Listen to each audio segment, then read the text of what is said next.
एक है तुर्की, एक है चीन, एक है ईरान, एक है अजरबैजान। और अगर आपको 1971 की ज्यादा याद आती हो तो आप कह सकते हैं एक था पाकिस्तान। खैर, पाकिस्तान के पापा या आका बनने की होड़ में चीन के साथ साथ तुर्की भी रेस में है।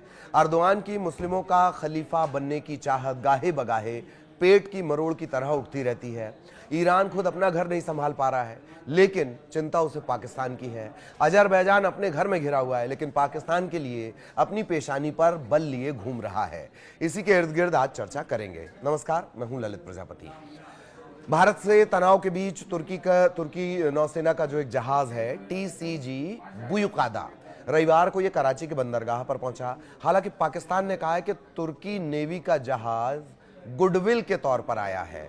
अंदर खाने यहां ईवल यानी शैतान भी हो सकता है। चलिए, तो गुडविल के तौर पर यह जहाज यहां पर आया है, लेकिन भारत के साथ अभी जो हालात है उसमें इसे अलग तरीके से देखा जा रहा है। दरअसल 22 अप्रैल को पहलगाम में आतंकी हमले के बाद भारत और पाकिस्तान में तनाव लगातार बढ़ता जा रहा है। 22 अप्रैल को लश्कर तैयबा से जुड़े TRF के आतंकी हमले के बाद से भारत लगातार आक्रामक है। भारत ने पाकिस्तान पर कूटनीतिक दबाव भी बढ़ा दिया है। सभी डाक सेवाएं बंद हैं, पाकिस्तान के साथ बंद कर दी गई हैं। इसके अलावा अटारी वाघा सीमा बंद कर दी गई है। सिंधु जल संधि निलंबित चल रही है।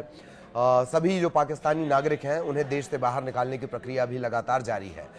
वापस तुर्की पर आते हैं। पाकिस्तानी सेना ने बताया है कि तुर्की नौसेना का जो जहाज है TCG बुयुकादा, जैसे ही वो कराची बंदरगाह पर पहुंचा उसका गर्मजोशी से स्वागत किया गया। इस यात्रा के दौरान पाकिस्तान और तुर्की की नौसेना के बीच पेशेवर मुद्दों, प्रशिक्षण, सहयोग और आपसी रुचि के मामलों पर चर्चा की जाएगी।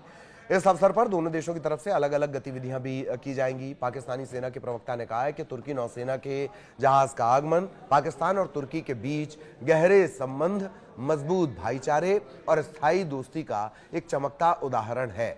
आगे बढ़े उससे पहले इस युद्धपोत के बारे में जान लीजिए। हालांकि जो नौसैनिक अभ्यास जिसका हम जिक्र कर रहे हैं, ऐसी ही मंशा पाकिस्तान की श्रीलंका के साथ भी थी, लेकिन जब दिल्ली की तरफ से झिड़की मिली तो श्रीलंका ने एक तरफा साफ इनकार कर दिया था। वापस खबर पर आते हैं।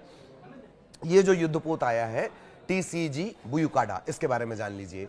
ये तुर्की नौसेना का आधुनिक युद्धपोत है। तुर्की ने स्वदेशी रूप से इसे निर्मित किया है और ये जो जहाज है वो तुर्की का एक प्रोजेक्ट है, मिलीजेमी प्रोजेक्ट का ये हिस्सा है। इसका मकसद है घरेलू संसाधनों का इस्तेमाल करते हुए आधुनिक युद्धपोतों का निर्माण। ये युद्धपोत तकरीबन 99.56 मीटर लंबा है, 14.4 मीटर चौड़ा है, 54 किलोमीटर प्रति घंटे की रफ्तार से समुद्र में तैर सकता है और इसकी रेंज 3500 नॉटिकल माइल है। इस युद्धपोत में 93 से लेकर 106 सैनिक और क्रू मेंबर्स सवार हो सकते हैं। इसकी जो मुख्य तोप की मारक क्षमता है वो 1 गुना 76 मिलीमीटर है, जबकि ये युद्धपोत GM-84 हार्पून एंटी शिप मिसाइलों से लैस है। इसके अलावा इसमें anti air missile, rolling air frame missile भी है, ट्रिपल टॉर्पीडो लॉन्चर है और स्टैंप रिमोट कंट्रोल्ड गन है इसमें। इस युद्धपोत की खासियत है इसमें हेलीकॉप्टर हैंगर का होना, जो एक मध्यम आकार के नौसैनिक हेलीकॉप्टर को अपने डेक से ऑपरेट कर सकता है। तुर्की वायुसेना का विमान और अब नेवी का जहाज पाकिस्तान में ऐसे समय आया जब भारत के साथ तनाव अपने चरम पर है। यहाँ एक साफ कर दें एक बात कि तुर्की ने इस बात का खंडन किया है कि उसने किसी भी तरह के वायुसेना का जो बेड़ा है वो पाकिस्तान भेजा है। वो तनाव कम करने की बात दोनों मुल्कों के बीच में कर रहा है। खैर, ऐसे मौके पर अब जब ये युद्धपोत पहुंचा है तो ये गंभीर चिंता को जन्म दे रहा है। दोनों देशों के बीच गहरे रक्षा संबंध है। हाल ही में दोनों देशों ने संयुक्त सैन्य अभ्यास अतातुर्क 13 आयोजित किया है। इसमें दोनों विशेष बलों की लड़ाकू टीमों ने मिलकर अभ्यास किया था। आपको बता दें, पाकिस्तान ने 2022 में तुर्की के साथ एक समझौते पर भी हस्ताक्षर किए हैं। इसके तहत तुर्की पाकिस्तानी नौसेना के लिए मिलीजेम कार्वेट का निर्माण करेगा। 2 जहाज इस्तांबुल में बनाए जाएंगे, बाकी के 2 पाकिस्तान के कराची में जो शिपयार्ड है वहां बनाए जाने हैं। पहले PNS बाबर का निर्माण कार्य पूरा हो चुका है। ये जो PNS बाबर बना है उसमें भी तुर्की की मदद रही है। अब दूसरा जो मुल्क हमने कहा था ईरान। ईरानी विदेश मंत्री हैं सैयद अब्बास अरागची, वो पाकिस्तान के दौरे पर हैं। जानकारी है कि इसके बाद वो तेहरान लौट जाएंगे, लेकिन बहुत जल्द वो भारत का भी दौरा करेंगे। ईरान पहले ही दोनों देशों के बीच मध्यस्थता की पेशकश कर चुका है। भारत साफ कर चुका है कि आतंकियों पर हमला होकर रहेगा। इसमें ईरान भी टेंशन में, क्योंकि ईरान नहीं चाहता भारत और पाकिस्तान के बीच तनाव बढ़े, जंग के हालात बने। जानकार कहते हैं कि ईरानी विदेश मंत्री के दौरे को पाकिस्तान अपने लिए जीत की तरह प्रेजेंट करेगा, क्योंकि इक्का दुक्का छोड़ दें तो किसी और मुस्लिम देश से उसे समर्थन नहीं मिल रहा है। ईरान खुलकर पाकिस्तान के साथ हो नहीं सकता, क्योंकि भारत चाबहार पोर्ट डेवलप कर रहा है, तेल का कारोबार एक तरफ है, एनर्जी पर भी भारत के साथ ईरान का सहयोग काफी अहम है, जबकि पाकिस्तान के साथ सांप्रदायिक और सामरिक संबंध है, उन्हें भी वो खोना नहीं चाहता है। लेकिन ईरान का इतिहास भी कालिख से भरा हुआ है। ईरान कई बार कश्मीर के मुद्दे पर पाकिस्तान की स्थिति का खुलकर समर्थन कर चुका है। 1965 में भारत पाक युद्ध के दौरान पाकिस्तान को बम वर्षक विमान, इसमें 90F, 86 मिक्स, 6 सेबरजेट विमान के साथ साथ मानवीय सहायता भी दी गई थी। 1971 की लड़ाई के दौरान भी पाकिस्तान को ईरान से पूर्ण सैन्य और राजनयिक समर्थन मिला था। यह भी बताया गया कि 1971 के युद्ध के बाद बलूच विद्रोह को दबाने में पाकिस्तान को भौतिक रूप से समर्थन मिला है।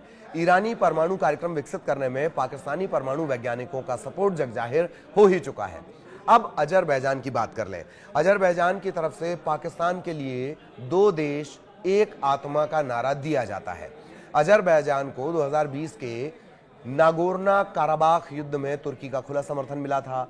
पाकिस्तान भी अजरबैजान का समर्थन करता रहा है। आर्मेनिया के खिलाफ युद्ध में तुर्की ने ड्रोन, आधुनिक हथियार और रणनीतिक सहायता उसे मिली थी। पाकिस्तान और अजरबैजान के बीच सैन्य सहयोग भी हालिया दिनों में बढ़ा है।